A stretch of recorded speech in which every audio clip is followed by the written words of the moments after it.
It's ironic, the things we know are harmful to us, like sweets, Netflix, and soda, are exactly the bad habits we can't seem to stop repeating every day. We promise ourselves that today will be the last time, but it ends up becoming day after day. So, why do we keep repeating these bad habits, despite knowing the consequences? The answer lies in today's article. And if you're wondering why bad habits continue to control us, you definitely won't want to miss what's coming next. Let's explore how we can actually change these habits, and sometimes even obsess over repeating them once more. The brain, much like a powerful computer, operates on an extremely efficient mechanism: reward.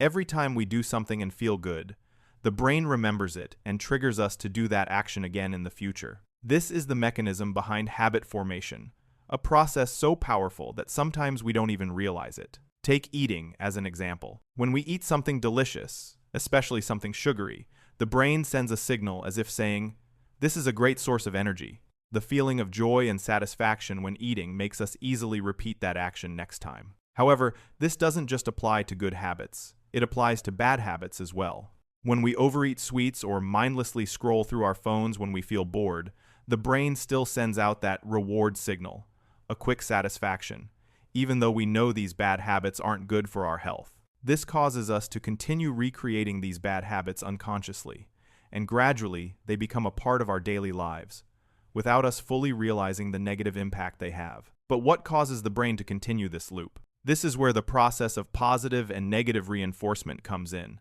a process where the brain strengthens actions it considers beneficial. When we eat something sweet, the feeling of joy makes the brain register that sweet food as a reward. This creates a cycle of positive feedback, where we continue to do that action whenever we feel stressed or sad. On the other hand, if we try to quit these bad habits, the brain sends out negative signals, making us feel deprived or uncomfortable due to the lack of that instant reward. Because of this, breaking bad habits becomes an incredibly difficult challenge. Once the brain gets used to seeking rewards, it becomes an integral part of our everyday life. A habit, even if it's a bad one, gets reinforced through rewards the brain believes are valuable. This explains why breaking bad habits, like binge eating or scrolling through social media, is so hard. However, when we change the approach to bad habits, things begin to open up in a different direction. Instead of criticizing ourselves for behaviors we don't want, we can try a gentler approach. Ask ourselves, why do I crave this? Am I really hungry? Or am I just trying to soothe an uncomfortable feeling? This is where curiosity becomes a powerful tool, helping us not only identify the underlying reasons behind these actions, but also opening up the path to change. And interestingly, when we observe our actions from a more objective perspective, things become much easier because now we're not fighting with ourselves, but are instead exploring ourselves more openly. We don't need to force ourselves to give up a habit right away.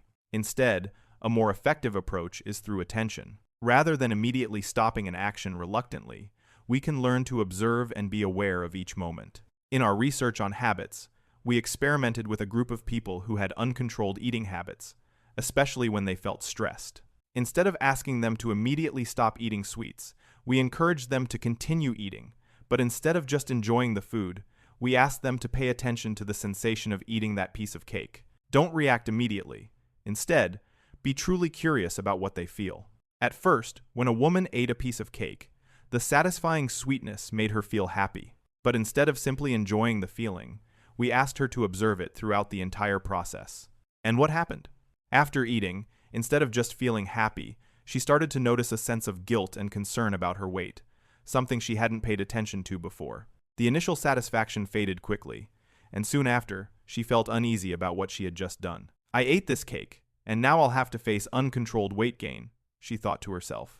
In reality, after several attempts, curiosity helped her become more aware of the price she was paying after each moment of temporary satisfaction. It wasn't just about understanding that overeating is bad, but she began to truly feel the impact of that action on her body and mind. The guilt after eating, instead of being a temporary satisfaction, became something she couldn't ignore. By focusing on this sensation, she no longer felt comfortable continuing this behavior. This not only helped her become more aware of her bad habits, but it also allowed her to break free without forcing herself. Thanks to curiosity and attention, she gradually realized that the satisfaction from sweets was only temporary, and this feeling could lead to her feeling bad afterward. Now, She had shifted from simply knowing that eating sweets could harm her weight to actually experiencing the consequences of her actions. The initial satisfaction no longer seemed appealing, and eating sweets no longer brought the same joy, because she had started to awaken to its negative effects on her body and mind. With attention and curiosity, we are no longer caught up in the spiral of bad habits. Rather than being controlled by instant cravings, we can take charge of our actions. A study even showed that when practicing attention, participants had double the success rate in quitting smoking compared to the standard methods. This proves that understanding and being aware of our behaviors can change a lot in our lives. Instead of battling with bad habits, we just need to observe and approach them with curiosity, without judgment. Gradually, bad habits will be replaced by healthier ones. In the moments when you feel the urge to check your phone, eat another piece of cake, or do something unhealthy, try to stop and observe how you feel. Rather than reacting automatically, ask yourself, why am I doing this? Is there a way I can feel this sensation and move past it without giving in to this bad habit? When we practice attention like this, we not only change our bad habits, but also understand ourselves better. Habits aren't just repeated actions. They are also the brain's responses to reward.